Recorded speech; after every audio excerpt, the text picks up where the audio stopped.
n'a rien à voir avec ce qu'on va prêcher, peut-être. Sans juste de partager cela aujourd'hui, avant d'entrer dans le vif du sujet pour aujourd'hui. On va aller dans Joël 2, chapitre 19.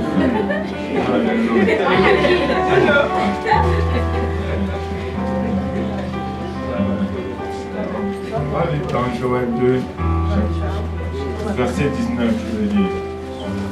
Alléluia. On va aller jusqu'au verset 29. Si vous l'avez dit, Amen. Amen. Si vous ne l'avez pas, trouvez-le tout simplement. Alléluia. Joël 2, verset 19. L'Éternel répondit, il dit à son peuple, voici, je vous enverrai du blé, du mou et de l'huile, et vous en serez rassasiés. Et je ne vous livrerai plus à l'opprobre parmi les nations. J'éloignerai de vous l'ennemi du nord. Je le chasserai vers une terre aride et déserte. Son avant-garde dans la mer orientale, son arrière-garde dans la mer occidentale. Et son infection se répandra, sa puanterie s'élèvera dans les airs, parce qu'il a fait de grandes choses. Terre, ne crains pas. Sois dans l'allégresse et réjouis-toi, car l'Éternel fait de grandes choses. Faites des champs, ne craignez pas, car les plaines du désert reverdiront, car les arbres porteront leurs fruits, les figuiers et la vigne donneront leur richesse. Et vous, enfants de Sion, soyez dans l'allégresse et réjouissez-vous en l'Éternel votre Dieu, car il vous donnera la pluie en son temps. Il vous enverra la pluie de la première et de l'arrière-saison comme autrefois. Les airs se rempliront de blé et les cuves regorgeront de mou et d'huile. Je vous remplacerai les années qu'ont dévoré la sauterelle, le gélec, le hassil et le gazam, ma grande armée que j'avais envoyée contre vous. Vous mangerez et vous vous rassasierez, et vous célébrerez le nom de l'Éternel votre Dieu qui aura fait pour vous des prodiges. Et mon peuple ne sera plus jamais dans la confusion. Et vous saurez que je suis Dieu au milieu d'Israël, que je suis l'Éternel, votre Dieu, et qu'il n'y en a point d'autre. Et mon peuple ne sera plus jamais dans la confusion. Après cela, je répandrai mon esprit sur toute chair. Vos fils et vos filles prophétiseront. Vos vieillards auront des songes, et vos jeunes gens des visions. Même sur les serviteurs et sur les servantes, dans ce jour-là, je répandrai mon esprit. Quelle promesse extraordinaire. Alléluia. Je voudrais que quelqu'un s'accroche particulièrement au verset 25 aujourd'hui. Il dit, je vous remplacerai les années qu'ont dévoré la sauterelle, le gélec, le hassil et le gazam, ma grande armée que j'avais envoyée contre vous. Même les années perdues seront remplacées. Amen. Même les années que nous avions perdues seront remplacées. Regarde ton voisin, dis-lui, ne t'inquiète pas. Ne t'inquiète pas. Même les années que tu galères aujourd'hui, ils te seront restaurés. Ils te seront restaurés. Amen. Si la terre n'a rien à craindre, si la terre doit être dans l'allégresse, si même les bêtes des champs ne craignent pas, si les plaines vont reverdir encore, je te dis, Dieu va te restaurer même les années perdues. Même les années perdues, Dieu va te les restaurer. Tu penses que le diable t'a volé, je ne sais pas, du temps. Dieu va le restaurer. Regarde ton voisin, dis-lui, Dieu va me le restaurer. Est-ce qu'il y a quelqu'un qui peut le réclamer?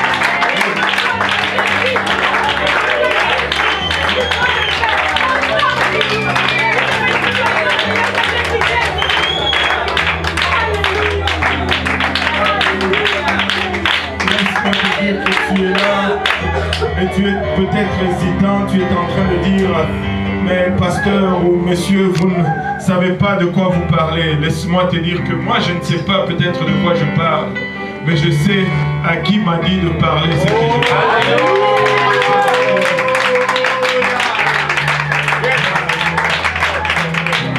Car avec Dieu, tout est possible. Alléluia.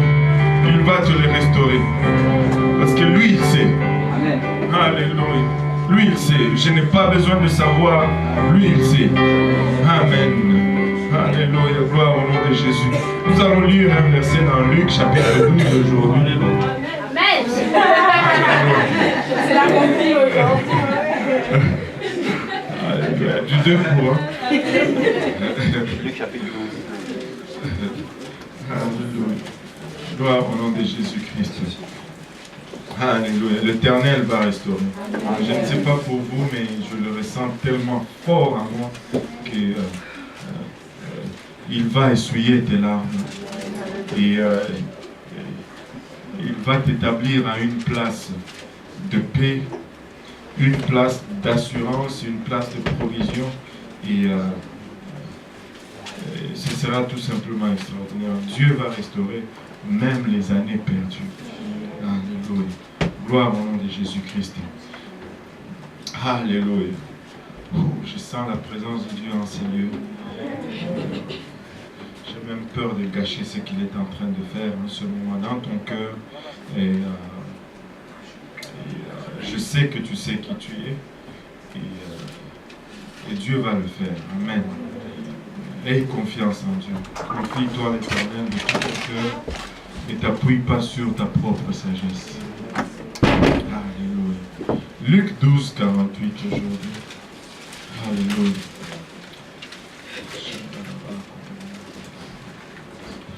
Pouvons-nous élever nos voix vers le Seigneur, juste pour un moment avant de lire, Seigneur. Nous voulons te rendre grâce, Papa, pour ta bonté et ta miséricorde. Nous voulons te remercier, Seigneur, d'avance pour ta main qui bouge, Seigneur. Papa, merci, Seigneur, parce que tu t'es tourné vers nous, même dans nos moments de détresse, Papa, lorsque nous n'étions rien, Seigneur. Pour le Père qui t'a dans la route, tu ne nous as pas regardé comme rien, Seigneur Jésus-Christ. Merci, Papa, pour ta promesse. Papa, nous te prions maintenant que tu nous donnes seulement la force, Seigneur. Papa, de persévérer, d'endurer, Papa, de tenir, Papa, à ces promesses que tu nous fais, Seigneur. Père, alléluia, il a rachat. C'est un moment où nous avons besoin de toi, c'est vraiment maintenant, Seigneur. Alléluia.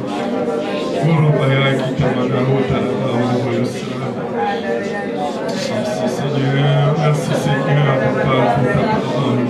Merci pour ta miséricorde, Seigneur. Papa, nous ne sommes pas dignes, Seigneur. Reconnaissons en nous aucune bonté, Seigneur, Papa. Mais tu nous as regardés, non avec nos faiblesses, non avec nos défauts, Seigneur. Mais tu nous as regardés, Papa, au moyen de ta miséricorde, Papa. Tu nous as regardés, Papa, à travers ton sang, Seigneur Jésus-Christ.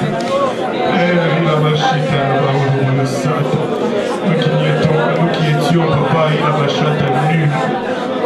Fais de nous, Papa, des perles précieuses, Papa. Tu as fait de nous, Papa, l'objet de ton affection, Seigneur. Tu t'es souvenu, Papa, de nous, Papa. Nous te rendons grâce éternelle. Nous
Gloire au nom de Jésus. Alléluia. Gloire au nom de Jésus. Alléluia, Seigneur. Gloire au nom de Jésus-Christ. Alléluia. Gloire au nom de Jésus. Le Seigneur est bon, n'est-ce pas? Luc 12, 48, si nous allons arriver à lire ce verset éventuellement. Gloire au nom de Jésus. Alléluia. Alléluia. Luc 12, 48. Mais celui qui, ne l'ayant pas connu, a fait des choses dignes de châtiment, sera battu de peu de coups. On demandera beaucoup à qui l'on a beaucoup donné, et on exigera davantage de celui à qui l'on a beaucoup confié. On demandera beaucoup à qui l'on a beaucoup donné, et on exigera davantage de celui à qui l'on a beaucoup confié. Merci Seigneur, Père.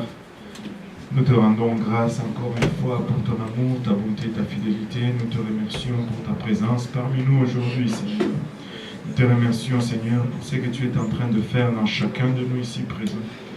En ce moment, alors que nous avançons, Père, pour étudier ta parole, nous reconnaissons encore une fois que nous sommes des hommes charnels et naturels pour qui, Papa, ces choses sont folies. Nous avons besoin de ton aide maintenant. Te prions que tu nous aides, Seigneur Jésus-Christ. Aide-moi afin que je puisse, Papa, annoncer cette parole sans crainte, ni faveur, ni hésitation, Seigneur Jésus-Christ. Aide-nous tous ensemble afin que nous puissions la recevoir, que cette parole, Père, trouve une place dans nos cœurs où elle va germer et produire de fruits, Seigneur Jésus-Christ, et que ce fruit nous conduise jusque dans la vie éternelle. Au nom de Jésus, nous te prions avec action de grâce dans nos cœurs.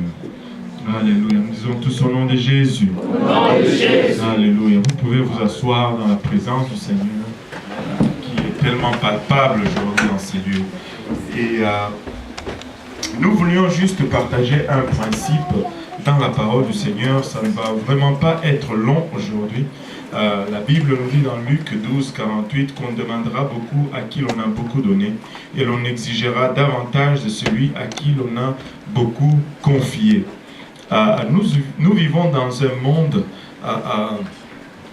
qui est tellement corrompu, tellement à l'opposé de ce que la parole de Dieu déclare, que si nous ne faisons pas attention, les valeurs de ce monde deviennent, si nous ne faisons pas attention, un peu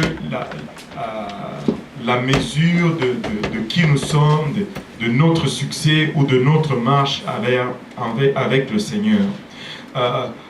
Laissez-moi porter à votre attention aujourd'hui que le monde spirituel où le royaume de Dieu fonctionne très souvent par des valeurs contraires à ce que nous sommes habitués à vivre dedans ou à observer ou à tenir même. Par exemple, nous aimons recevoir. Qui aime recevoir? Moi, j'aime recevoir. Tout le monde aime recevoir. Mais qui aime donner aussi? C'est normal, pas toutes les mains sont montées. D'autres sont montées à moitié. On aime recevoir, on aime donner.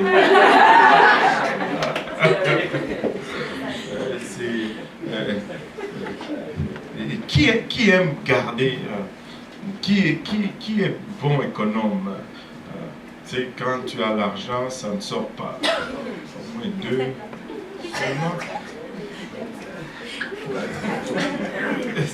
Ça dépend.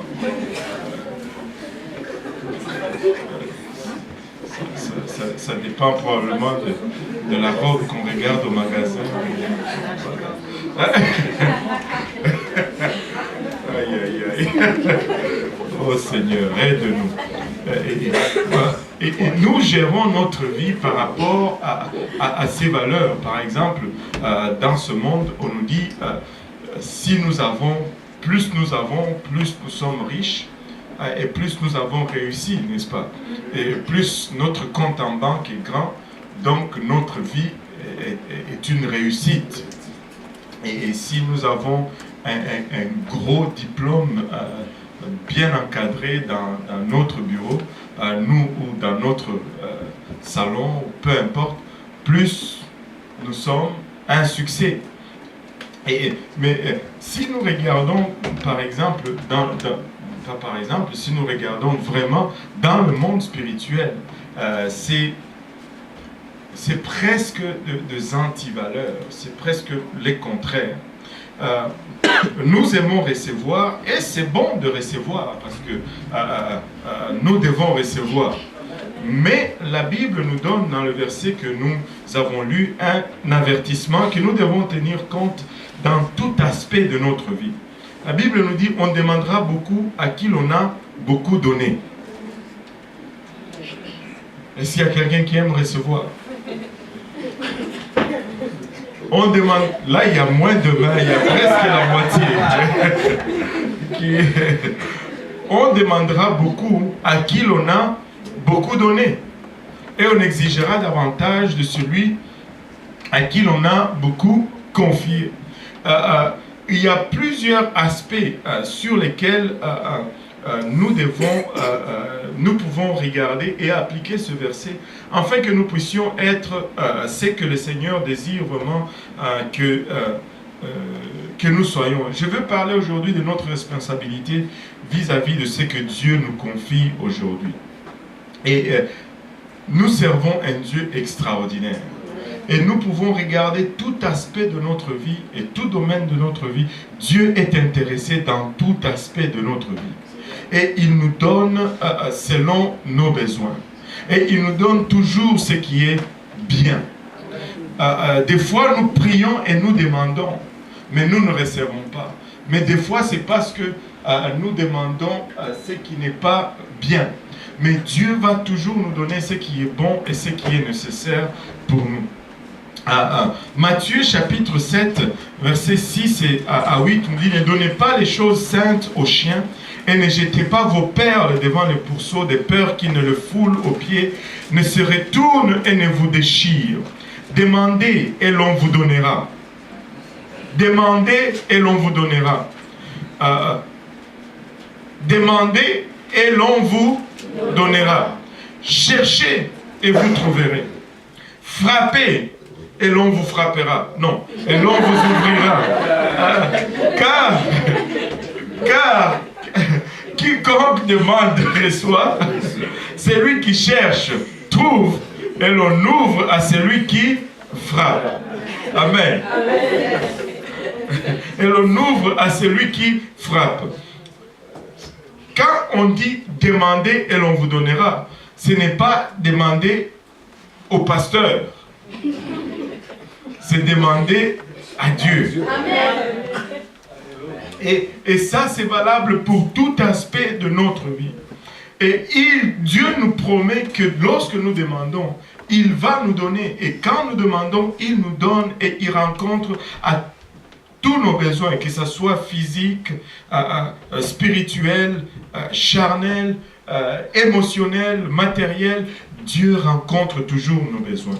Mais quand nous demandons et qu'il nous donne, il y a une façon de gérer ce que Dieu nous confie.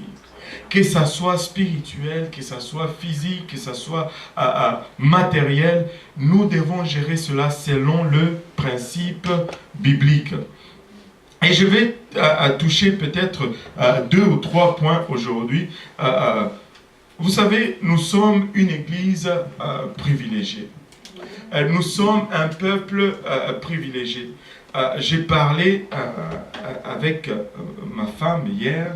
Elle me racontait comment elle est allée dans un funérail. Il y a une dame qui était venue à l'église tard dans sa vie. On l'a baptisée, elle avait 84 ans. Elle est venue à l'église. Le jour qu'elle est venue, elle a été remplie du Saint-Esprit. Elle est allée en avant, Dieu l'a remplie du Saint-Esprit. Elle a parlé en langue comme si elle avait 20 ans, au fait. Et il a été baptisé ce jour même au nom de Jésus-Christ. Et par la suite, il a développé un cancer qu'il a gardé à l'hôpital. Et il est décédé il y a une semaine. Et il a été enterré hier. Et à la fin de sa vie, il a rencontré le Seigneur. Il a été baptisé au nom de Jésus-Christ. Et quand on lui a prêché ces choses, elle n'a pas hésité. Extraordinaire. Mais elle est décédée. Et le funérail avait lieu à Laval. Et durant le funérail, il y a eu service comme d'habitude. Et des choses ont été dites, des choses ont été faites. Mais je vous dis, nous avons une responsabilité par rapport à ce que nous avons reçu comme vérité de la part de Dieu. Nous avons reçu beaucoup de connaissances. Nous avons reçu beaucoup de connaissances. La parole de Dieu nous dit dans Osée 4:6, « Mon peuple est détruit parce qu'il lui manque la connaissance. Mais cela ne peut pas être dit de vous autres. » Si vous allez être détruit, ça ne va pas être par manque de connaissance, ça va être plutôt par manque d'obéissance. Mais cette connaissance que nous avons acquise, nous ne pouvons pas juste nous asseoir dessus parce qu'il y a une responsabilité qui vient avec cette connaissance. Non seulement il nous donne cette connaissance, mais il nous donne aussi un ordre d'aller et de partager cette connaissance. Plus nous avons reçu, plus il va nous être aussi demandé. Nous ne pouvons pas être assis juste assis sur la connaissance que nous avons reçue. C'est presque impardonnable. Et savez-vous quoi? Plus nous allons donner, plus nous allons aussi recevoir. Et dans le monde, nous marchons sur le principe, plus nous recevons, plus nous gardons et plus nous nous enrichissons. Mais dans la parole de Dieu, nous marchons sur le principe contraire. Plus nous donnons et plus nous recevons, et plus nous allons encore donner et plus nous allons encore recevoir. Avez-vous remarqué, depuis que vous avez commencé à enseigner les études bibliques, combien votre connaissance de la parole de Dieu a augmenté? Si tu n'enseignes pas, tu ne vas pas recevoir. Mais si tu enseignes, tu vas recevoir. Et plus tu vas recevoir, plus tu vas être demandé d'enseigner. Et plus tu vas enseigner, plus tu vas recevoir. Et c'est ça le principe de s'enrichir spirituellement dans la parole de Dieu. Si tu restes assis, tu ne vas pas développer. Même le peu que tu reçois, tu sais, on va te l'enlever. La parole de Dieu nous le confirme. À celui qui avait 5 talents, on a donné, il a gagné 5 autres talents. À celui qui en avait 2, il a gagné 2. Celui qui en avait 1, qui n'a pas gagné rien, qu'est-ce qu'on a dit? On a dit, on ôte le 1 et on donne à celui qui a 5. Parce que à celui qui a plus, on va donner plus. Parce qu'il fait plus, il reçoit plus. Mais celui qui a moins, on enlève même le peu qu'il avait. Nous ne pouvons pas nous permettre de juste garder comme ça. Et de nous asseoir sur notre connaissance. Et nous savons que Dieu est un. Nous savons que nous ne pouvons pas y arriver sans la prédication de l'évangile. Et nous savons que nous savons toutes ces choses et nous sommes appelés à le faire. Et plus nous connaissons, plus il nous est demandé. Mais plus il nous est demandé, plus nous allons faire. Mais plus nous faisons, plus nous allons aussi connaître. Moi, je vais m'enrichir en ce qui concerne la connaissance de la parole de Dieu. Alléluia. Plus tu donnes, plus tu reçois. Plus tu reçois, plus tu donnes.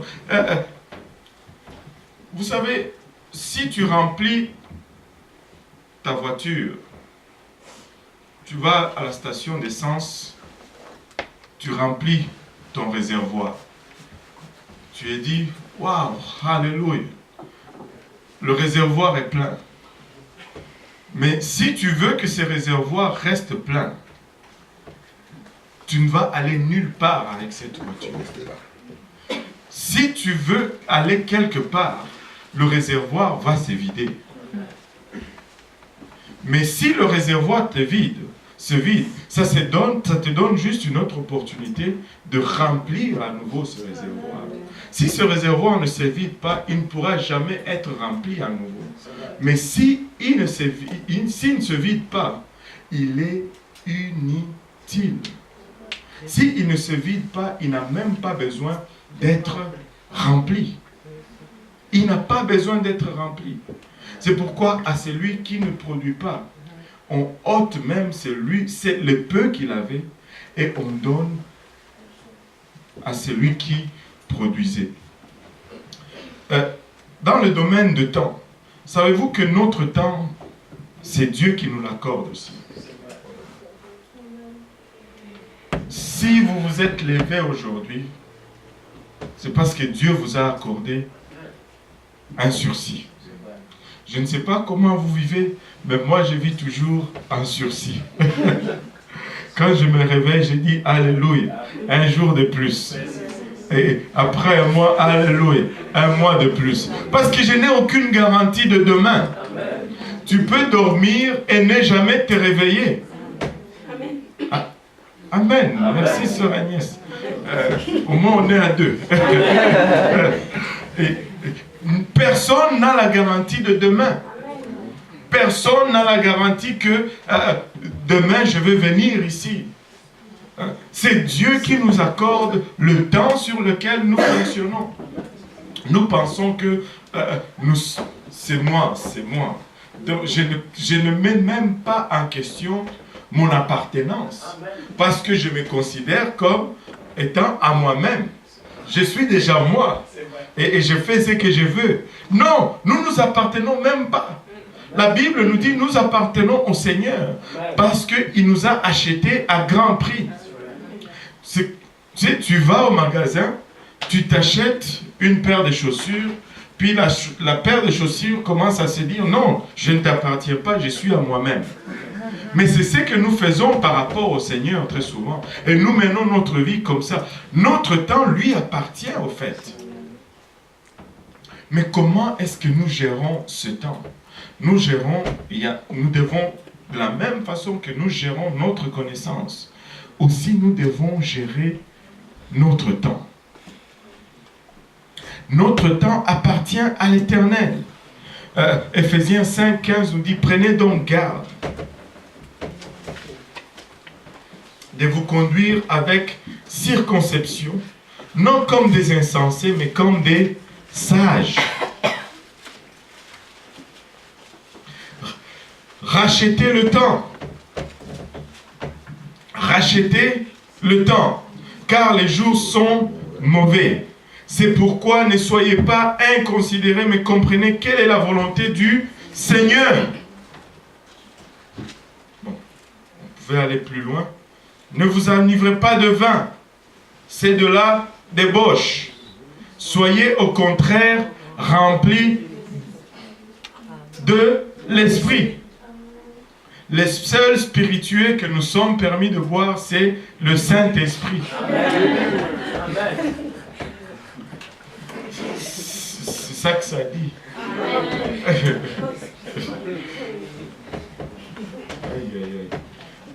Je ne comprends pas pourquoi les gens ne comprennent pas qu'il ne faut pas boire de l'alcool. On appelle ça spiritueux, n'est-ce pas? Anyway. Prenez donc garde de vous conduire avec circonception, non comme des insensés, mais comme des sages.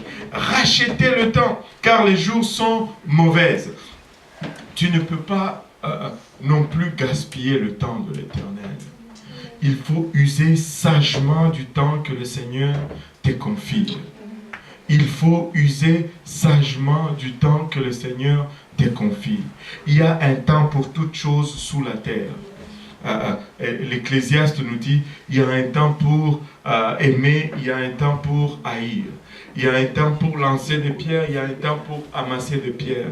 Il y a un temps pour donner, il y a un temps pour recevoir. Il y a un temps pour toutes choses. Mais nous tombons dans la confusion, surtout nous, lorsque nous commençons à user le temps de lancer des pierres à rassembler des pierres. Mais quand le temps de rassembler les pierres arrive, nous n'avons plus le temps de le faire. Et sois bon gestionnaire du temps que le Seigneur t'accorde. Un enfant de Dieu doit avoir du temps dans la prière. Un enfant de Dieu doit avoir du temps, consacrer du temps pour répondre aux responsabilités sociales dans lesquelles il est engagé. C'est-à-dire ses travaux d'école, son travail séculier, s'il en a un. C'est pourquoi je suis très sévère avec les étudiants de Purpose Institute. Il y a un temps pour toutes choses. Nous ne pouvons pas vivre parce que nous sommes dans la maison de Dieu, je ne sais pas, parce qu'on a dit que Dieu est miséricordieux. Ce n'est pas une licence pour se conduire n'importe comment. Il y a un temps pour remettre les travaux. S'il n'y a pas d'excuse valable, remettez vos travaux à temps. Si c'est le temps d'être en train d'étudier tes leçons, étudie tes leçons. Au lieu d'étudier tes leçons, tu fais autre chose. Maintenant, le temps d'aller à l'église, toi, maintenant, tu veux étudier tes leçons. Ça ne marche pas. Ça ne marche pas. Amen, non? J'ai perdu la moitié, mais c'est quand même correct. C'est quand même correct. Maintenant, vu tout ce que Dieu nous donne, nous lui redevons une portion de ce qu'il nous donne. Ça, c'est un principe qu'il met dans la parole de Dieu depuis le commencement du temps. Depuis la création de l'homme, Dieu a mis ces principes dans sa parole. Il dit, je te donne tout, mais juste pour te rappeler que c'est moi qui te donne. Tu ne vas pas tout manger. Cette partie m'appartient. Je te fais un gâteau, mais ne mange pas tout, juste pour que tu te souviennes que c'est moi qui te l'ai fait. Ces principes ne remontent pas à la loi, ces principes ne remontent pas au temps de Jésus-Christ, ces principes remontent depuis la création. Depuis le jardin d'Éden, Dieu place l'homme dans le jardin d'Éden et lui donne tous les arbres du jardin. Et il dit, tu peux tout manger, mais sauf un arbre. Tu peux tout manger, sauf un arbre. Aussi, dans mon temps, je peux planifier toute ma journée, mais je dois lui donner un pourcentage de mon temps chaque jour de ma vie. Je dois passer du temps dans la présence du Seigneur. Je dois tirer le source ou la motivation de ma vie dans ma relation avec Dieu. Tu sais, à un moment donné, j'étais dans le champ, je me suis trompé complètement. Mais je parlais avec quelqu'un qui me disait, oh, toi, c'est parce que tu es pasteur que tu fais ça, tu vis comme ça. J'ai dit, non, ce n'est pas ça. Je lui ai dit, je ne suis pas né pasteur. Probablement, je me suis retrouvé ici parce que je faisais ce que je faisais et que je continue à faire avant, que je faisais avant et que je continue à faire même après. Je lui ai dit ceci, que moi, je trouve ma motivation dans les études bibliques. Mais dernièrement, le Seigneur m'a réprimé là-dedans. Il m'a dit, ta motivation ne doit pas être dans les études bibliques. Tu dois trouver ta motivation, ta driving force, comme on dit en bon français, dans ma relation avec toi. C'est dans les lieux secrets. Quand je rentre seul dans la présence de Dieu et que je touche le bord de son manteau et que lui, dans sa grâce, il étend sa main, il la met sur moi. C'est là où je trouve ma force de marcher continuellement, jour après jour, avec lui. Mais je dois prendre un temps, chaque jour de ma vie, où je rentre seul. Pas avec mes enfants, pas avec ma femme, seul dans la présence de Dieu. Pas avec frère tel ou tel. Non, seul dans la présence de Dieu. Pas lorsque l'église appelle une réunion de prière ou une veillée de prière. Non, seul dans la présence de Dieu. C'est là où je dois me ressourcer. C'est là où tu trouves la force de continuer. Si tu n'as pas ça, tu vas manquer de carburant en cours de route. Je dois rentrer seul dans la présence de Dieu, où il me touche et où je le touche. Amen.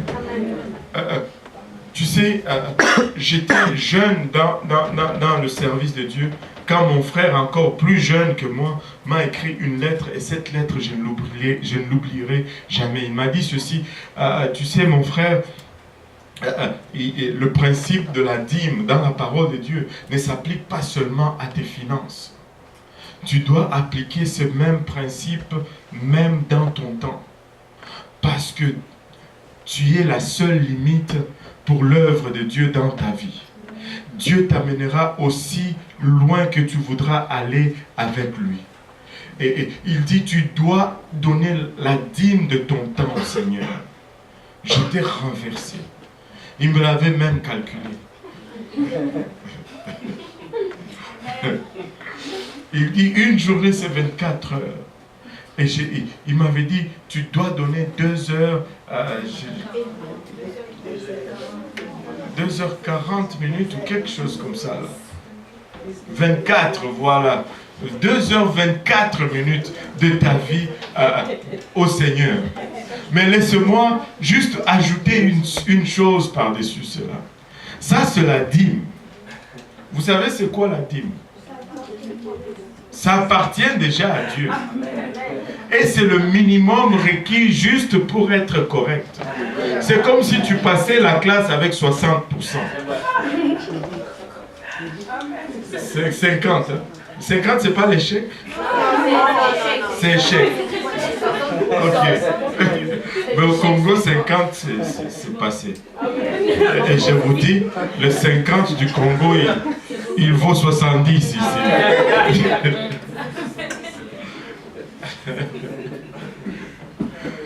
Alléluia. Et ça, c'est le minimum, c'est la note de passage. Si tu veux exceller, il faut que tu fasses plus. C'est comme si tu as ton devoir, on te dit, bon, si tu veux passer le cours, il faut que tu fasses 1 heure de travaux à l'école ou à la maison. Si tu fais 1 heure, tu passes. Mais si tu veux avoir 80, 90, il faut que tu brosses 2 heures, 3 heures de plus. Amen. Maintenant, si tu veux exceller avec le Seigneur, tu ne lui donnes pas seulement 2h40. Un enfant de Dieu doit passer au moins 1 heure par jour dans la prière.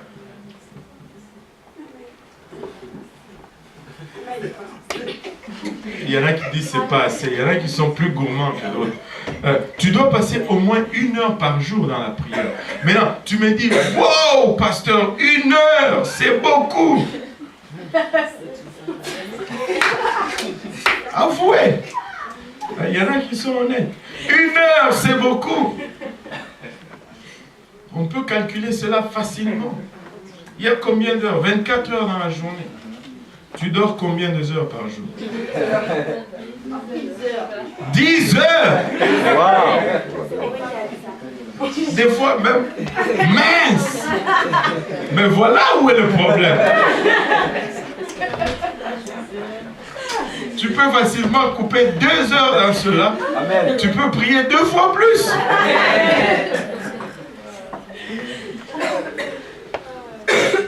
Waouh. 10 heures. On doit se reparler là.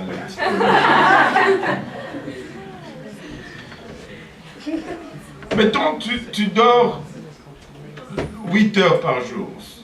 On étire ça même au maximum, 8 heures. Il t'en reste combien dans les 24? 16. 16 heures. Il te reste 16 heures. Tu es déjà dormi, frais, reposé. Il te reste 16 heures. Maintenant, tu vas à l'école, combien? Tu travailles par jour, combien? Mettons 8 heures. Il t'en reste 8 autres. Pour manger, ça te prend combien de temps? Ça dépend. Mettons 1 heure. C'est beaucoup. 30 minutes par repas, n'est-ce pas? Bon, il y en a qui mangent 4 fois, on risque de se retrouver avec 2 heures. Là, je comprends d'où vient les 2 heures. Hein? Maintenant, si on enlève 1 heure dans le 8, il t'en reste 7. Ok, tu veux préparer ce repas? On enlève une autre heure. Donc, il t'en reste 6. Bon, transport. 1 heure. Mettons 2 heures. Il t'en reste 4. Qu'est-ce que tu fais avec ces 4 heures? Étudier 4 heures? Mon Dieu. Waouh. Tu as beaucoup de devoirs à faire. Tu étudies 4 heures. Alors, on va commencer à ouvrir l'église chaque jour pour 4 heures. Amen. Amen. Chaque jour pour 4 heures. On fait ça? Amen. 4 heures. Si tu prends 1 heure pour te reposer, 1 heure pour tes devoirs, il t'en reste quand même 2 heures. Mais si tu dis tes devoirs, c'est parce que tu triches. Parce que ceux qui vont à l'école, c'est 5 heures, c'est pas 8 heures. On calcule ceux qui travaillent, qui n'ont pas de devoirs à faire. Amen. Tu vois.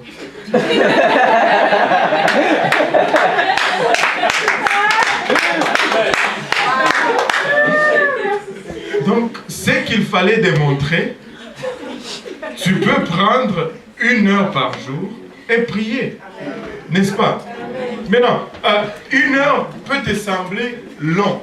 Tu dis, oh, pasteur, moi je ne peux pas prier 1 heure de suite, c'est trop long pour moi, sinon je commence à penser à autre chose. C'est pas grave. Divise-le en 2, 30 minutes ici, 30 minutes là. Mais passe du temps dans la présence du Seigneur. Amen. Passe du temps dans la présence du Seigneur. Tu dois prier. Et plus tu vas prier, plus tu vas avoir le désir de prier. Mais moins tu vas prier, moins tu vas avoir le désir de prier. C'est de là que nous devons tirer notre motivation, notre force d'avancer, notre courroie de transmission, si on peut le dire. Nous sommes responsables du temps que le Seigneur nous confie. Chaque jour, nous sommes responsables du temps que le Seigneur nous confie. Maintenant, je ne suis pas obligé de... tous les jours ne sont pas identiques. C'est que je planifie lundi, je le compense mardi, je le compense mercredi, mais je dois arriver à équilibrer ma vie. Je dois avoir un temps pour le repos, je dois avoir un temps pour mes engagements, que ce soit avec le travail ou avec l'école. Je dois avoir un temps pour mon engagement avec ma famille, mais je dois avoir absolument un temps pour mon engagement avec Dieu. Si je n'ai pas un temps pour mon engagement avec Dieu, tout le reste est zéro. Zéro. Zéro. Tu ne peux pas être le mari que tu dois être si tu n'as pas la relation que tu dois avoir avec le Seigneur. Tu ne peux pas être la femme que tu dois être si tu n'as pas la relation que tu dois avoir avec le Seigneur. Tu ne peux pas être l'enfant, la fille ou le fils que tu dois être si ta relation avec Dieu n'est pas celle qu'elle doit être. La relation avec Dieu transcende toute autre chose et tout aspect de notre vie. Tu ne peux pas hypothéquer ta relation avec Dieu pour arranger quelque chose d'autre dans ta vie. C'est un mensonge. Tu mets Dieu en ordre dans ta vie. Ça va te permettre d'avoir les autres choses en ordre dans ta vie. Mais il faut que tu mettes de l'ordre. Maintenant, nous sommes appelés à... Dieu va nous demander de rendre compte de ce temps que nous avons passé. Tu sais,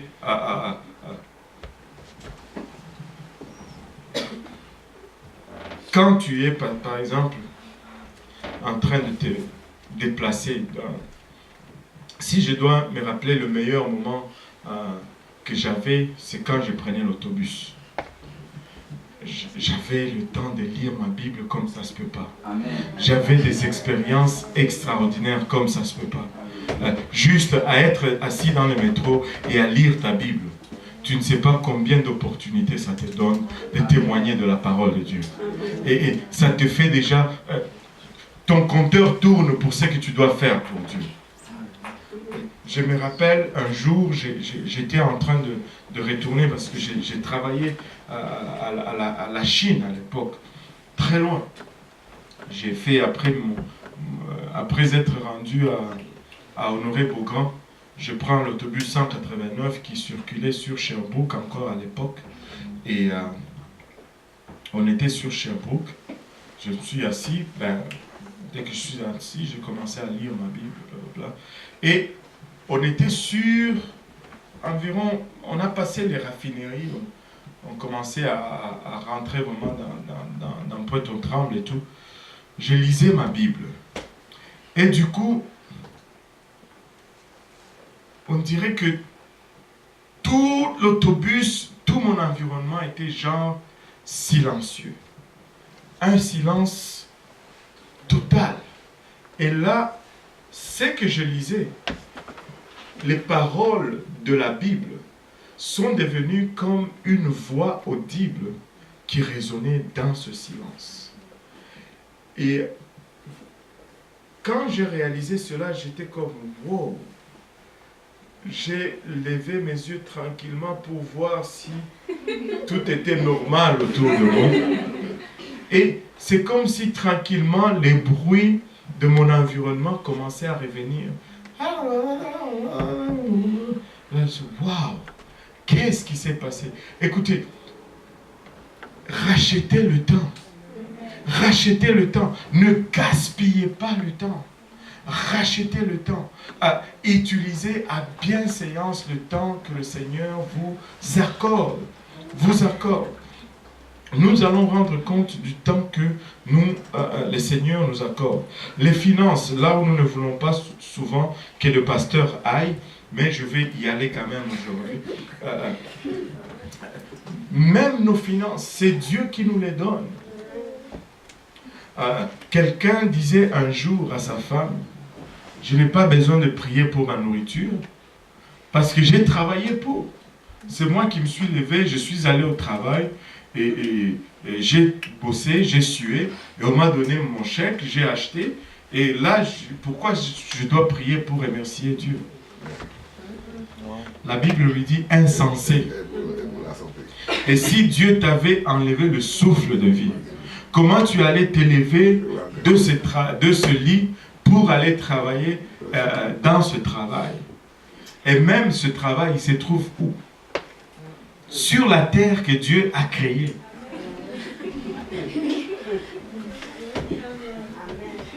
C'est Dieu qui a créé cette terre.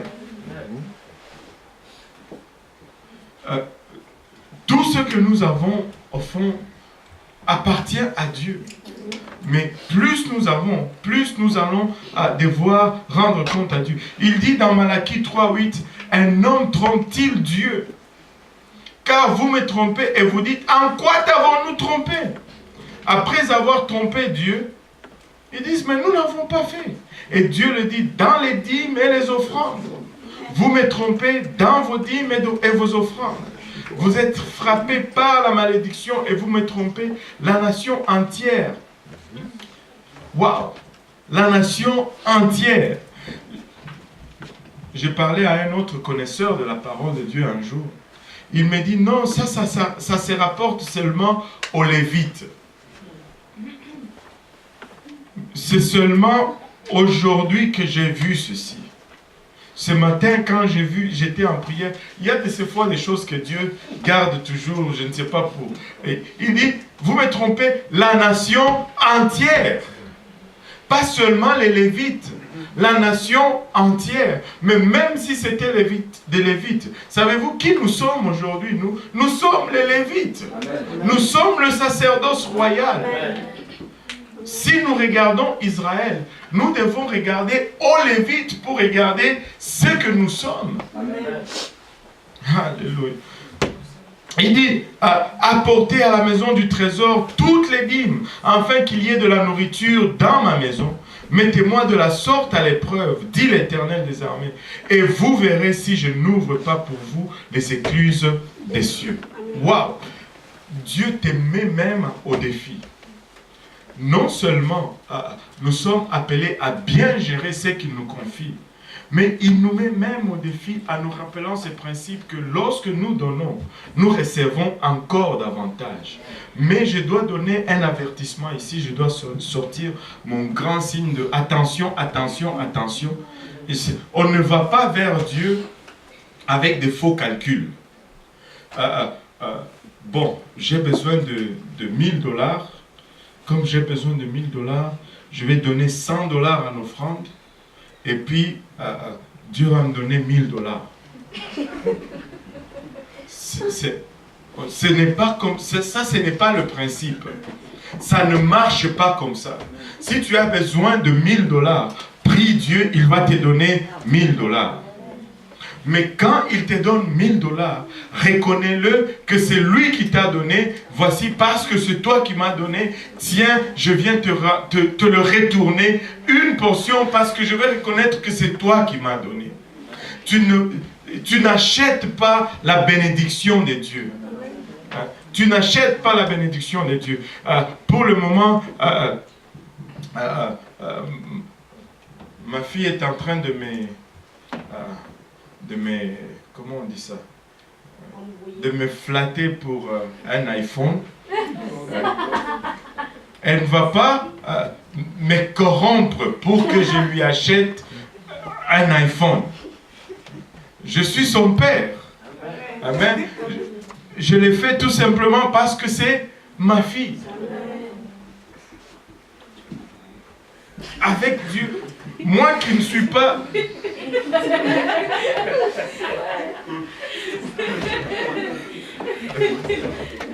En tout cas. C'est juste un exemple. On n'est pas en train de traiter les dossiers ici, c'est juste un exemple. Il y en a qui veulent profiter pour traiter leur dossier en même temps. Non, c'est juste un exemple, ok? Je n'achète pas le iPhone.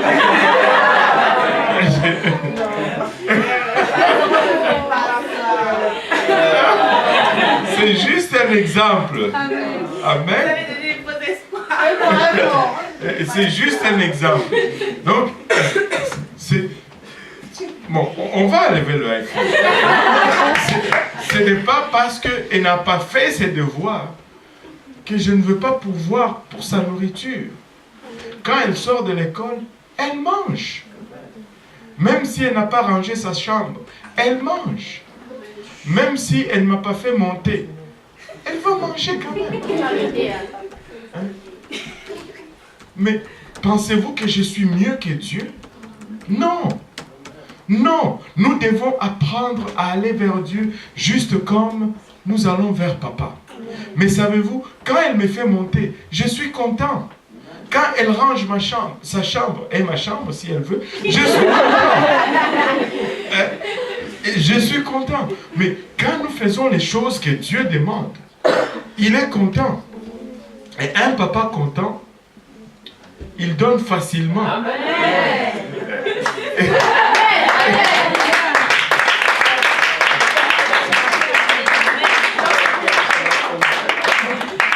Nous ne faisons pas par anticipation pour corrompre Dieu.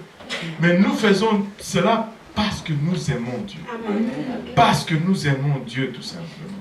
Et je rends grâce à Dieu pour ce qu'il est en train de faire avec nous et de ce qu'il est en train. Regardez, Luc 6, 38.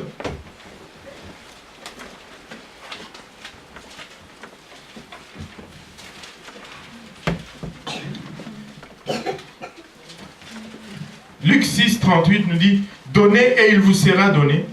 On versera dans votre sein une bonne mesure, serrée, secouée et qui déborde, car on vous mesurera avec la mesure dont vous vous serez servi. » Si tu enseignes en cachant des choses, le Seigneur va aussi te cacher certaines choses. Si tu donnes en gardant le meilleur pour toi, le Seigneur va aussi te donner en gardant le meilleur pour lui. Si tu donnes avec, tu sais, le compte-gouttes pour les médicaments, mais c'est pareillement que le Seigneur va aussi te donner. Ce que vous faites, faites-le de gaieté de cœur.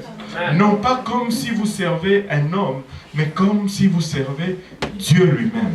En étant de bons gestionnaires sur ce que Dieu nous confie, nous allons voir des grandes choses, nous allons voir des prodiges. Nous n'avons pas encore atteint le potentiel de ce que Dieu a en réserve pour nous. Mais si nous gérons bien le peu qu'il nous a donné aujourd'hui, nous allons voir qu'il va nous confier encore davantage. Il dit, avant qu'on arrive à la place où on secoue et où on presse et que ça déborde, ça commence par d'abord donner. Dans le monde, ça n'allait pas commencer comme ça. Selon le principe du monde, ça allait commencer, ouvre un compte épargne en banque et garde-la là-bas et puis ça va déborder. Mais lui, il dit, donnez et il vous sera donné. Enseignez et il vous sera enseigné. Prêchez et il vous sera prêché. Témoignez et il vous sera aussi témoigné. Aimez et on vous aimera aussi en retour. Nous sommes appelés à être de bons gestionnaires de ce que le Seigneur nous confie. Ne faisons pas juste les choses en désordre. Soyons conscients de ce que le Seigneur met entre nos mains. Il y a plusieurs talents parmi nous, plusieurs habiletés parmi nous. Dieu nous a bénis avec du talent en abondance. Et il nous a bénis avec le temps en abondance.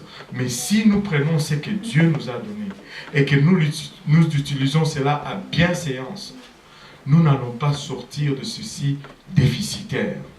Nous allons sortir de ceci plutôt rempli. Soyez des serviteurs et non toujours des receveurs de services. Soyez des donneurs et non toujours des receveurs. Soyez des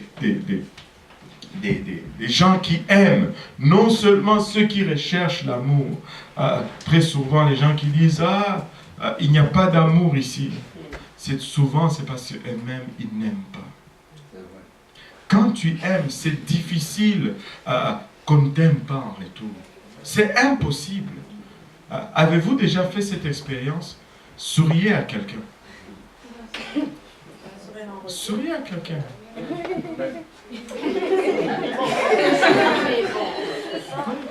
Il vous sourit en retour. Si tu regardes quelqu'un et tu lui fais, qu'est-ce qu'il va faire en retour?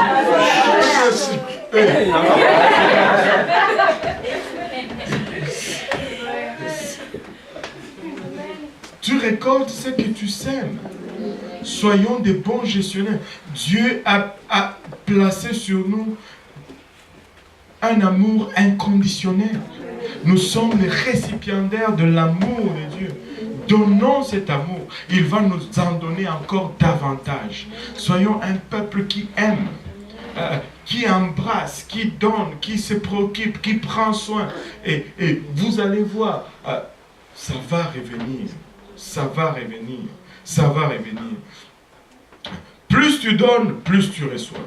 Et plus tu reçois, plus tu donnes. Plus tu enseignes, plus tu connais. Et plus tu connais, plus tu enseignes. Marchons sur ces principes et voyons ce que Dieu va faire avec nous. Il y a de ces gens qui doivent encore exploser dans le Seigneur. Il y a de ces gens qui sont encore assis, qui doivent se relever. Il y a de ceux qui sont debout, qui doivent se mettre en marche. Il y a ceux qui sont en marche, qui doivent se mettre à courir. Et il y a ceux qui courent, qui vont prendre de l'envol bientôt. Mais je vous dis, nous n'avons pas encore atteint le potentiel de ce que Dieu a en réserve pour nous ici, dans ces lieux ou dans cette ville. Soyons des bons gestionnaires de ce que le Seigneur nous confie. Les talents qu'il nous a confiés, ce n'est pas pour notre service personnel. C'est pour le service de son corps. Amen. C'est pour le service de son corps tout entier. Et vu que nous sommes les récipiendaires, nous sommes les gestionnaires, nous allons être bénis par la gestion que nous faisons du don, de talent et du temps que le Seigneur a investi en nous. Mais si nous utilisons cela à bienséance, le Seigneur va le fortifier. Le Seigneur nous permet d'avoir des relations. On n'a pas le temps d'aller dans les relations. On parlera des relations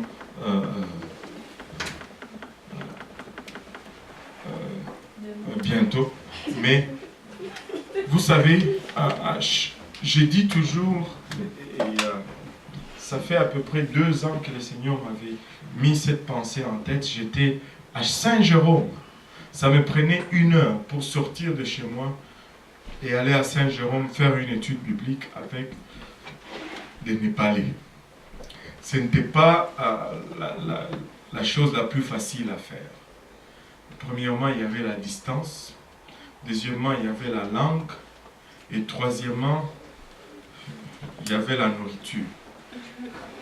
Parce que quand tu allais là-bas, il fallait que tu manges la nourriture des Népalais. Et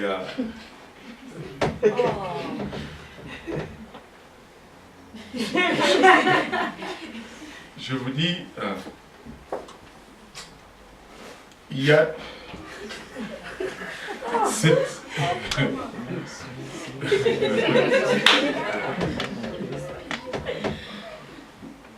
Les cultures sont différentes.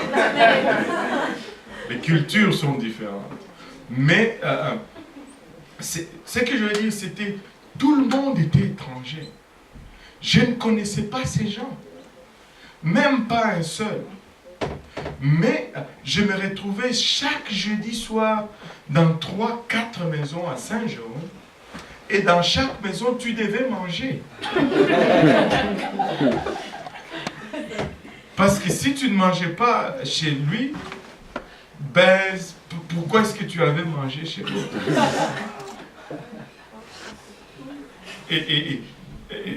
Et dans chaque maison, il fallait que tu boives le thé népalais.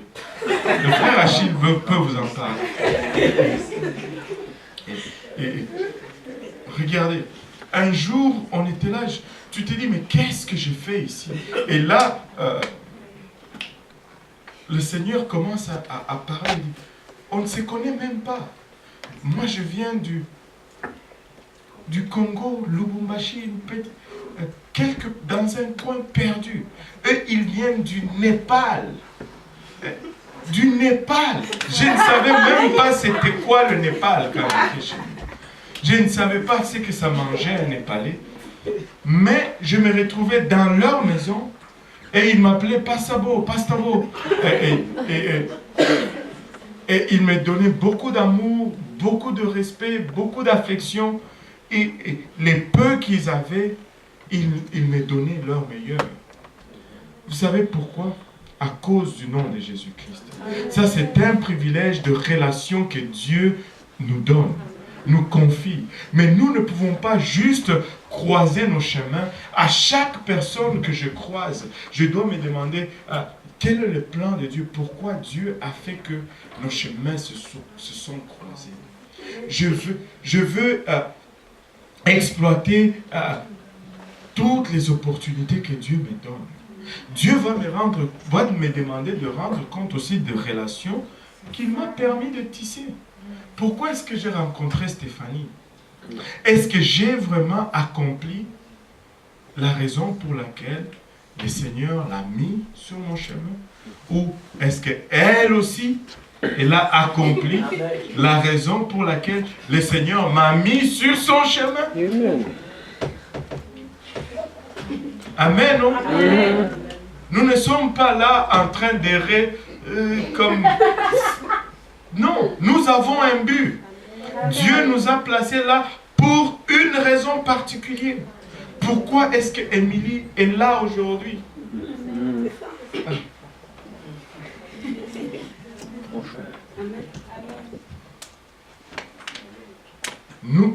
Dieu va nous demander de rendre compte des relations qui nous a permis de tisser.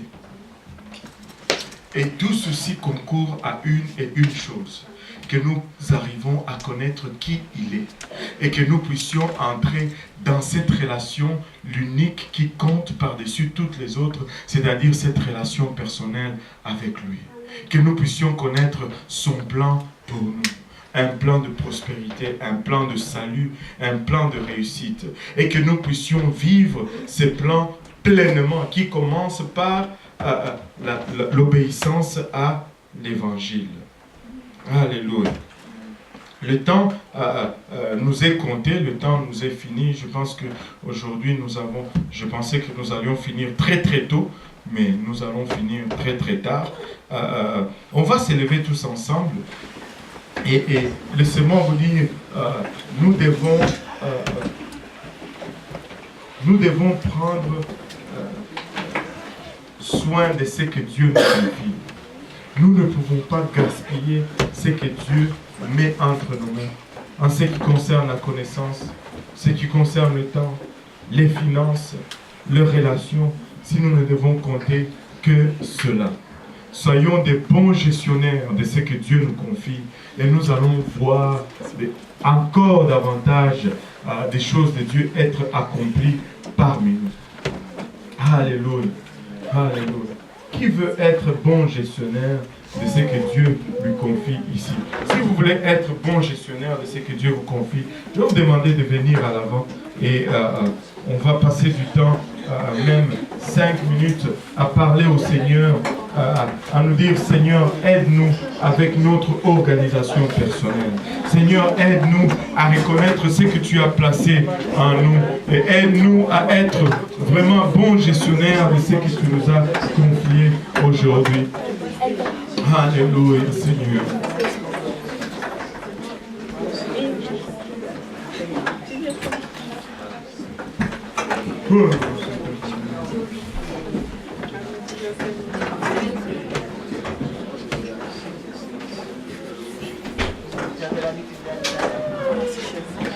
Alléluia, Jésus.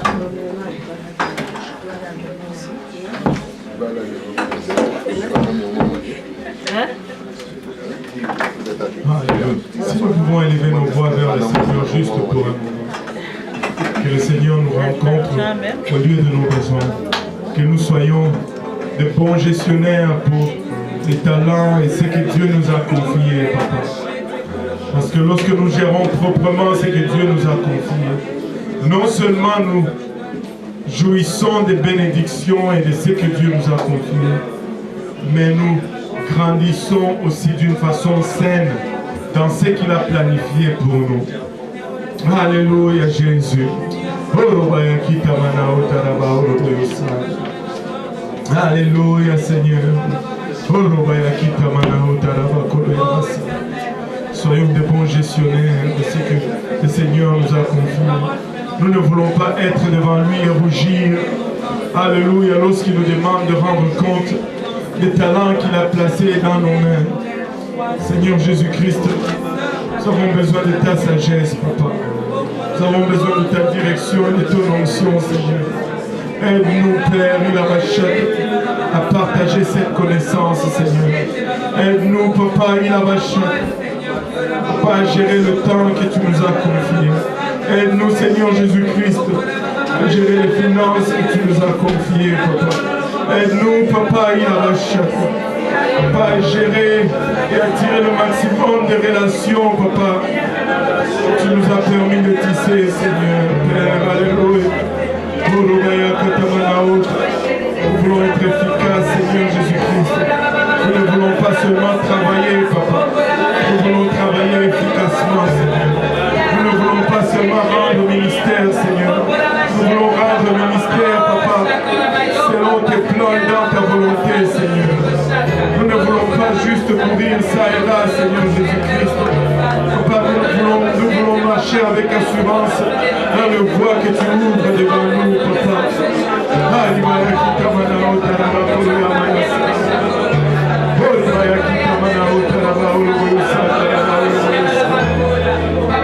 Gloire au nom de Jésus, gloire au nom de Jésus. Gloire au nom de Jésus, alléluia. Gloire à ton Saint-Nom, Seigneur. Gloire à ton Saint-Nom, Seigneur Jésus. Tu es digne d'honneur, Papa. Tu es digne de louange éternelle, la rachète.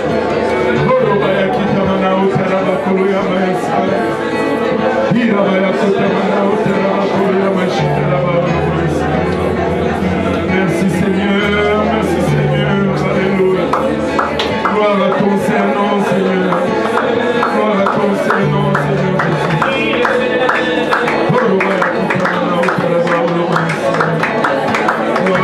Jésus. Gloire au nom de Jésus. Gloire au nom de Jésus. Gloire au nom de Jésus. Louange, honneur et gloire à ton Saint-Nom. Louange, honneur et gloire à ton Saint-Nom éternel.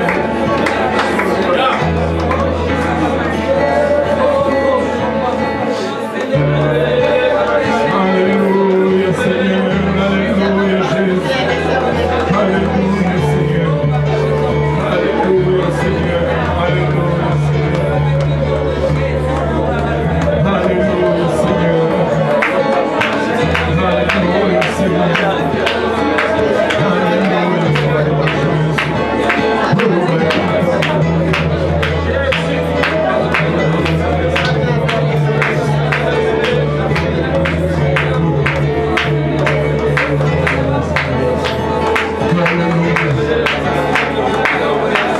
Alléluia Seigneur Jésus.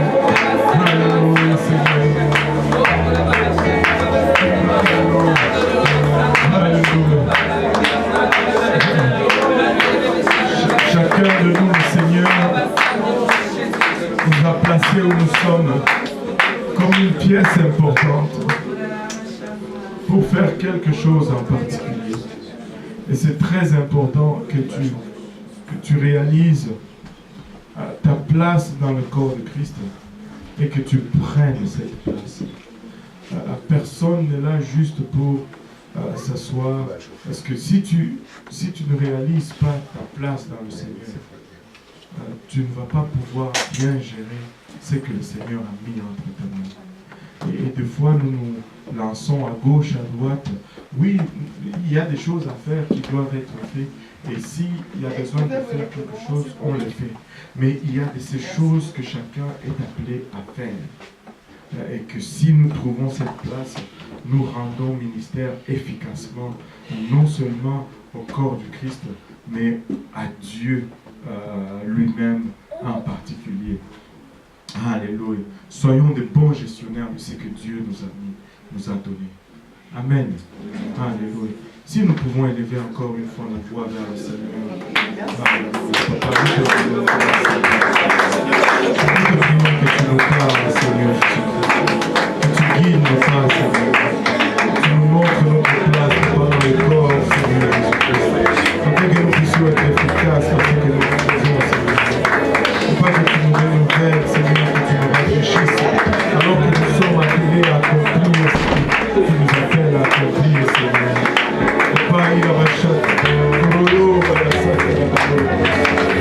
Aide-nous à racheter le temps, Seigneur.